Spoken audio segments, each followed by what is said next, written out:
अस्सलाम वालेकुम dear students, मैं आपका टीचर हूं ज़हीर अब्बास। आज हम 8th क्लास की सोशल साइंस को ही कंटिन्यू करेंगे, जिसमें हम जियोग्राफी पढ़ रहे थे। और इस जियोग्राफी में आपकी जो लेसन नंबर 5 है इंडस्ट्रीज़, हम उसी इंडस्ट्रीज़ के बारे में आज आगे जानेंगे। पिछली वीडियो में मैंने बात की थी आयरन एंड स्टील इंडस्ट्री की, और मैंने उसमें समझाया था कि कितनी अहमियत है इस आयरन एंड स्टील इंडस्ट्री की, या स्टील को हम backbone of the modern industry कहते हैं। वो हमने जाना था सारा कुछ पिछली वीडियो में। आज हम देखेंगे कि हिंदुस्तान में जो पहली आयरन एंड स्टील इंडस्ट्री थी वो जमशेदपुर में थी, या जमशेदपुर में जो आज भी है। सबसे पहले अगर कोई इंडस्ट्री हिंदुस्तान में बनी है तो वो जमशेदपुर में बनी है। जमशेदपुर इस जगह का नाम है। आज हम देखेंगे कि इस जमशेदपुर की इतनी अहमियत क्यों है, वहां पर ही इस आयरन एंड स्टील इंडस्ट्री को क्यों सेटअप किया गया है, वहां कौन कौन सी फैसिलिटीज थी, या अगर हम किसी लोकेशन पर कोई इंडस्ट्री सेट करते हैं तो वहां पर क्या क्या होना चाहिए जहां हम इंडस्ट्री लगाएंगे।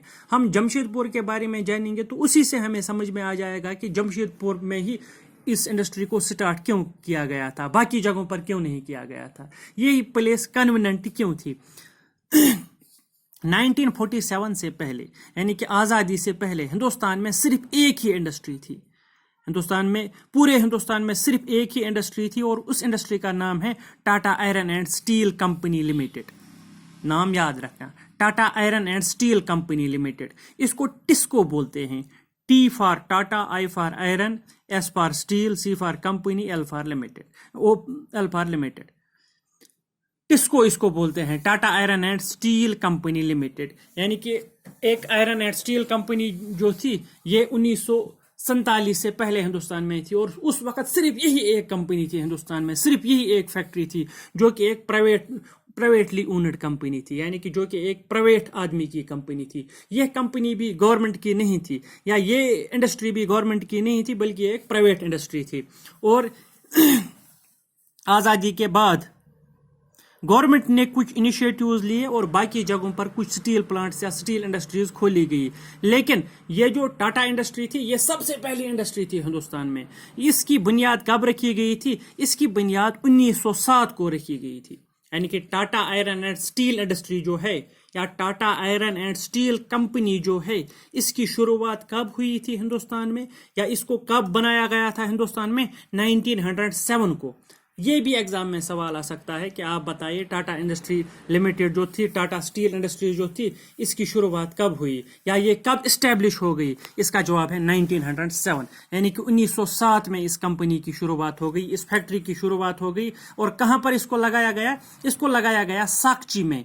उस जगह का नाम साकची है जहां पर इस Tata iron and steel industry को सेट किया गया, यानी कि जहां पर इसको लगाया गया था। साकची उस जगह का नाम है। ये जगह झारखंड में एक जगह है, यानी कि झारखंड जो स्टेट है, उस स्टेट में एक जगह है, उसका नाम साकची है। साकची में ही Tata iron and steel industry को एस्टैब्लिश किया गया, वहां पर इसको लगाया गया। वहां पर 2 दरिया है, 2 रिवर्स वहां पर है। एक दरिया का नाम है सुबारनरेगा और दूसरे का नाम है खरकाई।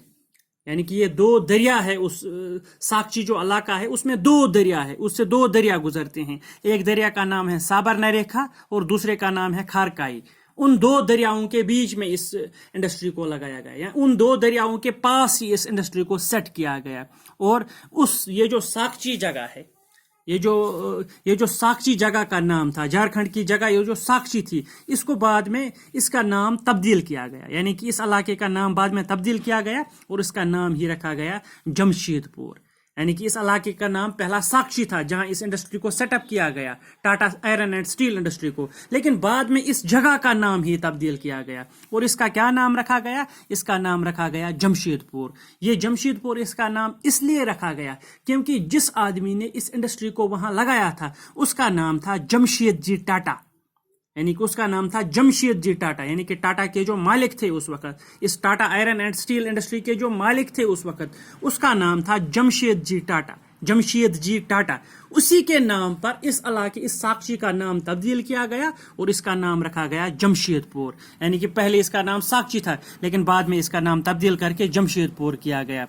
और ज्योग्राफी के लिहाज से अगर देखेंगे, जियोग्राफी के लिए अगर देखेंगे, तो ये जमशेदपुर जो है ये हिंदुस्तान की सबसे कन्वीनिएंट प्लेस है इंडस्ट्री के लिए। यानी कि आयरन एंड स्टील इंडस्ट्री के लिए ये सबसे बेहतरीन जगह है जमशेदपुर। यानी कि उस आदमी ने जिसने इस इंडस्ट्री को वहां लगाया था, जमशेद जी टाटा ने, उसने सारे हिंदुस्तान को देखा था। फिर उसके समझ में आ गया कि सबसे कन्वीनियंट प्लेस जो है, सबसे बेहतरीन जगह जो है ये आयरन एंड स्टील इंडस्ट्री लगाने के लिए ये यही साक्षी है। यानी कि सबसे बेस्ट प्लेस ही है। इसी साक्षी का नाम फिर तब्दील करके इसका नाम जमशेदपुर रखा गया। और ये जमशेदपुर सबसे बेहतरीन जगह क्यों है इस इंडस्ट्री के लिए, इसके भी रीजंस हैं। अब हम देखेंगे इसके क्या रीजंस है। सबसे पहला रीजन जो इसका था, यानी कि सबसे पहला रीजन जो इसका था वहां जमशेदपुर में इंडस्ट्री लगाने का या वहां साक्षी में इंडस्ट्री लगाने का, वो ये था कि यह जगह जो है यानी कि साक्षी, यहां से सिर्फ 32 किलोमीटर दूर है कलमाटी रेलवे स्टेशन। यानी कि एक कलमाटी एक रेलवे स्टेशन है, वो यहाँ से सिर्फ 32 किलोमीटर दूर है। जब हम उस रेलवे स्टेशन पर पहुंचेंगे तो वहां से हम बंगाल या नागपुर को जा सकते हैं। यानी कि अगर हमें बंगाल जाना हो या नागपुर जाना है तो साक्षी से सिर्फ 32 किलोमीटर एक रेलवे स्टेशन आता है। जब हम उस रेलवे स्टेशन पर पहुंचेंगे वहां से हम रेलवे गाड़ी में चढ़ेंगे और हम बंगाल या नागपुर पहुंच जाएंगे। यानी कि सबसे पहली जरूरत जो है इंडस्ट्री के लिए वो ये है कि वहां रेलवे लाइन पास में होनी चाहिए, क्योंकि अगर इंडस्ट्री में कोई चीज दस्तियाब हो या इंडस्ट्री में जो माल बनता हो वो दूसरे इलाकों में ट्रांसपोर्ट करना है, उसके लिए रेलवे लाइन पास में होनी चाहिए या उसके लिए समंदरी रास्ता पास में होना चाहिए, ताकि हम जो वहां पर माल बने या ये जो फैक्ट्री में माल आ जाए उसको ट्रांसपोर्ट करने में आसानी पैदा हो जाए। सबसे पहला रीजन यही होता है। और यहाँ ये क्राइटेरिया फुलफिल होता है, क्योंकि साक्षी से हमें सिर्फ 32 किलोमीटर दूर जाना है तो हम एक रेलवे स्टेशन पर पहुंचेंगे। उस रेलवे स्टेशन पर जब पहुंचेंगे तो वहां से हम बंगाल नागपुर रेलवे लाइन को कैच कर सकते हैं। यानी कि ये पहला रीजन है कि रेलवे रोड उसके पास में ही था, यानी कि रेलवे से ये ज्यादा दूर नहीं था ये इलाका साक्षी। और इसके बाद दूसरा रीजन जो था वहां आयरन एंड स्टील इंडस्ट्री को लगाने का, वो ये था it was close to the iron ore coal and manganese deposits as well as to Kolkata. यानी कि इस कंपनी में, इस फैक्ट्री में आयरन ओर की जरूरत पड़ती है, इस फैक्ट्री में लोहे की जरूरत पड़ती है, लोहे के ओर्स की जरूरत पड़ती है, या कोल की जरूरत पड़ती है, या मैग्नीज की जरूरत पड़ती है। ये आयरन और कोल और मैग्नीज जहां से ये जमीन से निकलता है वो भी उसके पास में ही था। यानी कि ये जो साक्षी इलाका था वहां उसके पास में ही कोल भी निकलता था जमीन से, आयरन और भी निकलता था जमीन से, मैग्नीज भी निकलता था जमीन से। यानी कि ये तीन चीजें जो इस फैक्ट्री में लगती हैं ये वहां जमीन से ही निकलती थी, वहां पास में ही। यानी कि इनको वहां से लाना भी आसान था। ये दूसरा रीजन था वहां इस फैक्ट्री को स्टैब्लिश करने का रीजन। दूसरा रीजन जो था वो ये था क्योंकि वहां कोल भी पास में ही था, यानी कि कोल के माइनस जो थे वो भी पास में ही थे, आयरन ओर भी पास में ही था, मैग्नीज डिपॉजिट्स भी पास में ही थे, और कलकत्ता भी यहां से नजदीक था। यानी कि ये जो साक्षी है झारखंड का इलाका, अगर हम यहां से कलकत्ता जाना चाहेंगे तो कलकत्ता भी नजदीक है यहां से, क्योंकि कलकत्ता एक बहुत बड़ा मार्केट था। ये जो कलकत्ता था जिसको आजकल हम कोलकाता बोलते हैं, ये एक बहुत बड़ा मार्केट था, ये उस वक्त का शहर था, एक बहुत बड़ा शहर।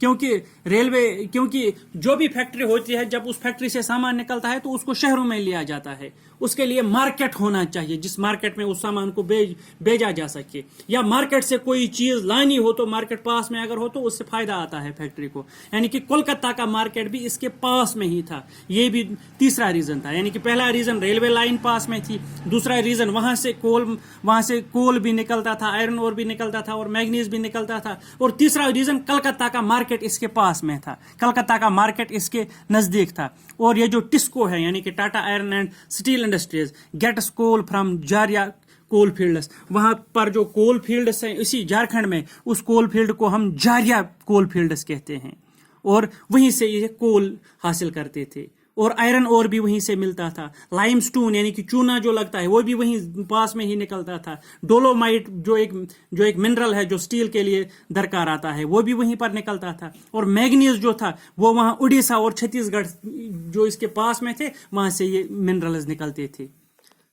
यानी कि फैक्ट्री में जो भी चीजें लगती हैं, आयरन और स्टील की फैक्ट्री में जो भी चीजें लगती हैं वो इसके पास में ही निकलते थे, चाहे वो लाइमस्टोन हो, चाहे वो डोलोमाइट हो, चाहे वो मैग्नीज हो। ये सारी चीजें उड़ीसा और छत्तीसगढ़ से निकलती हैं, छत्तीसगढ़ की जमीन से निकलती हैं, और वो जो उड़ीसा और छत्तीसगढ़ की जमीन थी वो भी इसके पास में ही थी, यानी कि जमशेदपुर के पास में ही। और इसके अलावा फैक्ट्री में एक और चीज पानी काफी ज्यादा लगता है फैक्ट्री में। किसी भी फैक्ट्री को अगर आप देखेंगे तो उसमें पानी की अशद जरूरत होती है, पानी उसके पास में होना चाहिए बहुत ज्यादा। यहाँ पर 2 दरिया थे उसके पास में, एक दरिया का नाम है खरकाई और दूसरे दरिया का नाम है सुबर्णरेखा रिवर्स। और ये जो 2 दरिया जो थे, यहाँ से पूरे साल के लिए इस फैक्ट्री में पानी दस्तयाब रहता था। यानी कि फैक्ट्री में जितना भी पानी चाहिए था वो इन 2 दरियाओं से आता था, क्योंकि ये 2 दरिया भी उसके पास में ही थे। अब आपने देखा कि जो भी फैक्ट्री होती है उसको उस जगह पर लगाया जाता है जहां पर ये सारी चीजें या कम से कम इनमें से ज्यादातर चीजें अवेलेबल हो। लेकिन जमशेदपुर के मामले में ये सारी चीजें वहां पर पास में ही अवेलेबल थी, इसलिए इसको कहा जाता है कि जमशेदपुर सबसे बेस्ट जगह थी इस टाटा एंड स्टील इंडस्ट्री के लिए। सबसे बेस्ट जगह अगर इंडिया में देखेंगे कौन सी जगह है इस टाटा एंड स्टील इंडस्ट्री के लिए, तो वो जमशेदपुर थी, क्योंकि वहां पर ये सारी चीजें अवेलेबल थी। वहां पर कोल भी अवेलेबल था, वहां रेलवे स्टेशन भी अवेलेबल था, वहां कलकत्ता का मार्केट भी पास में ही था, वहां पर ये जो आयरन और लाइमस्टोन, डोलोमाइट या मैग्नीज जो मिनरल्स इस फैक्ट्री में लगते थे वो वहीं पर पास में ही मिलते थे। कहाँ पर? ओडिशा और छत्तीसगढ़ के माइनस से वो ये मिनरल्स भी निकलते थे। और पानी जो फैक्ट्री में दस्तयाब होता था उसके लिए 2 दरिया थे वहां पर। इसलिए इस प्लेस को कहा गया कि ये सबसे कन्वीनियंट प्लेस है। किसके लिए? ये सबसे कन्वीनियंट प्लेस है आयरन एंड स्टील इंडस्ट्री के लिए। और इसके बाद जमशेदपुर में बहुत सारी फैक्ट्रीज लग गई। यानी कि सबसे पहली फैक्ट्री जो वहां पर थी वो टिस्को थी, जिसको 1907 यानी कि 1907 में वहां पर लगाया गया। लेकिन उसके बाद वहां पर बहुत सारी फैक्ट्रीज लग गई और उन फैक्ट्रीज में क्या क्या मिलता था या उन फैक्ट्रीज में क्या क्या बनता था, वहां पर केमिकल्स बनते थे, लोकोमोटिव यानी कि ये जो पार्ट्स होते हैं, तेल के पार्ट्स जो गाड़ियों में लगते हैं, ग्रीस वीस वगैरह, वो भी मिलते थे, वो भी वहां पर बनते थे। या एग्रीकल्चरल इक्विपमेंट, एग्रीकल्चर में जो इक्विपमेंट लगते हैं वो उसकी फैक्ट्री भी वहां पर थी। मशीनरी की फैक्ट्री भी थी, टिन प्लेट की फैक्ट्री भी थी और तारस वायरस या केबल्स जो बनते थे उसकी फैक्ट्रीज भी वहां पर थी। यानी कि टिस्को के बाद झारखंड में बहुत सारी फैक्ट्रियां लग गई जो बाकी चीजें बनाती थी। और इस इंडस्ट्री के बाद, टिस्को इंडस्ट्री के बाद, यानी कि टाटा एंड स्टील इंडस्ट्री के बाद हिंदुस्तान में बाकी सारी इंडस्ट्रीज भी लग गई। यानी कि ये इंडस्ट्री जो है जो जमशेदजी टाटा ने लगाई थी, सबसे पहली इंडस्ट्री जो हिंदुस्तान में है, इस इंडस्ट्री के बाद हिंदुस्तान में बाकी इंडस्ट्रीज के लिए दरवाजे खुल गए। यानी कि इसके बाद बाकी इंडस्ट्रीज भी यहाँ काम करने लगी, क्योंकि इंडस्ट्रीज में जो मटेरियल होना चाहिए वो स्टील होता है। यानी कि स्टील को ही कहा जाता है कि ये बैकबोन है मॉडर्न इंडस्ट्री का। जब स्टील यहाँ इंडिया से ही पैदा होने लगा, यानी कि जब इंडिया की फैक्ट्री से ही स्टील पैदा होने लगा तो बाकी फैक्ट्रीज को फायदा आ गया इससे। इसके बाद बाकी फैक्ट्रीज भी यहाँ इंडिया में लग गई। तो ये जो हिंदुस्तान में इंडस्ट्रीज के लगने का सिलसिला शुरू हो गया, इसका क्रेडिट हम किसको देंगे? टिस्को को देंगे। यानी कि जब टिस्को की इंडस्ट्री यहाँ हिंदुस्तान में लग गई, इसके बाद ही बाकी इंडस्ट्रीज यहाँ पर कामयाब हो गई, या इसके बाद ही बाकी इंडस्ट्रीज के लिए दरवाजे खुल गए। यानी कि ये जो टिस्को इंडस्ट्री है ये जमशेदपुर में है। और आपने देखा जमशेदपुर में इसको क्यों लगाया गया, वहां जमशेदपुर में क्या क्या चीजें हैं, क्या क्या फैसिलिटीज अवेलेबल हैं। और जब इतनी सारी फैसिलिटीज अवेलेबल हैं किसी जगह, तो उस प्लेस को हम सबसे कन्वीनियंट प्लेस कहेंगे इंडस्ट्रीज के लिए। इसी तरह की एक प्लेस है अमेरिका में भी, जहां पर इस आयरन या स्टील इंडस्ट्री को सबसे पहले शुरू किया गया। यानी कि अमेरिका में भी, हिंदुस्तान में जमशेदपुर है, अमेरिका में भी एक इसी तरह की एक प्लेस है। उस प्लेस का नाम है पिट्सबर्ग। यानी कि अमेरिका में एक जगह है, उस जगह का नाम है पिट्सबर्ग। उस जगह को भी कहा गया है कि यह जगह ये जगह स्टील इंडस्ट्री के लिए सबसे बेहतरीन जगह है अमेरिका के लिहाज से। यानी कि पिट्सबर्ग उस जगह का नाम है। ये पिट्सबर्ग यूएसए में है, यानी कि अमेरिका में है। The steel industry at Pittsburgh enjoys locational advantage. जैसे कि हिंदुस्तान में टाटा इंडस्ट्री जो है, यानी कि जमशेदपुर में ये जो टिस्को है, जैसे इसको लोकेशन की वजह से काफी फायदा आए, इसी तरह से पिट्सबर्ग भी इसी तरह की एक जगह है। वहां पर जो स्टील इंडस्ट्री है उसको भी वहां फायदा मिला है पिट्सबर्ग में होने का, क्योंकि जहां जैसे हिंदुस्तान में सबसे कन्वीनियंट प्लेस जमशेदपुर को कहा गया, इसी तरह से अमेरिका में सबसे कन्वीनियंट प्लेस स्टील इंडस्ट्री के लिए पिट्सबर्ग को कहा गया है। क्यों वहां क्या था इतना खास? वहां क्या था? Some of the raw material such as coal is available locally. क्योंकि वहां पर जो कोल उस स्टील इंडस्ट्री में लगता था, जैसे जमशेदपुर में कोल वहीं पर निकलता था, इसी तरह से पिट्सबर्ग में कोल वहीं पर निकलता था। और वहां जो आयरन है, आयरन भी वहीं से निकलता था। मिनेसोटा एक जगह का नाम है जो पिट्सबर्ग के नजदीक है, वहां से आयरन निकलता था। और اور पिट्सबर्ग में एक और फायदा था कि वहां पर जो शिपिंग था, वहां पर एक लेक है, उस लेक के जरिए से वाटरवेज का रास्ता है, यानी कि उस लेक के जरिए से शिप्स आते हैं और वो शिप्स पिट्सबर्ग में पहुंचते हैं, और पिट्सबर्ग का जो फैक्ट्री में मटेरियल बनता है उसको ट्रांसपोर्ट करना वहां से आसान होता है, और वहां पर रेलवे लाइन भी पास में ही है पिट्सबर्ग में, जहां से इस माल को इजीली ट्रांसपोर्ट किया जाता है। तो मसला ये है कि जहां पर भी ये इंडस्ट्री बनती है वहां पर कुछ बेसिक क्राइटेरिया होना चाहिए, कुछ बेसिक चीज़ें जो होनी चाहिए, बेसिक रिक्वायरमेंट्स, अगर वो सारी तो नहीं, आधी से ज़्यादा अगर फुलफिल हो जाएंगे तो ही वहाँ पर कोई इंडस्ट्री बनती है। हमने आज जमशेदपुर का जिक्र किया जहाँ पर इंडिया की सबसे पहली इंडस्ट्री बनी, और उसके बाद ऐसी ही एक जगह अमेरिका में है पिट्सबर्ग, वहाँ पर भी ये सारी फैसिलिटीज़ अवेलेबल हैं, चाहे रोड हो, चाहे कोल हो, चाहे मटीरियल कोई और हो, चाहे मार्केट हो, इसलिए वहाँ पर भी वो प्लेस भी कन्वीनियंट प्लेस कही गई है आयरन एंड स्टील इंडस्ट्री के लिए। तो आज इसके साथ ही हमारा ये टॉपिक क्लोज हो गया। अब हम नेक्स्ट वीडियो में कॉटन टेक्सटाइल इंडस्ट्री की बात करेंगे। उम्मीद है कि आपको ये टॉपिक समझ में आया होगा और आप इसमें से जो अहम पॉइंट्स हैं उनको अपनी कॉपी पर नोट करके रखेंगे। बाकी वसल्लम।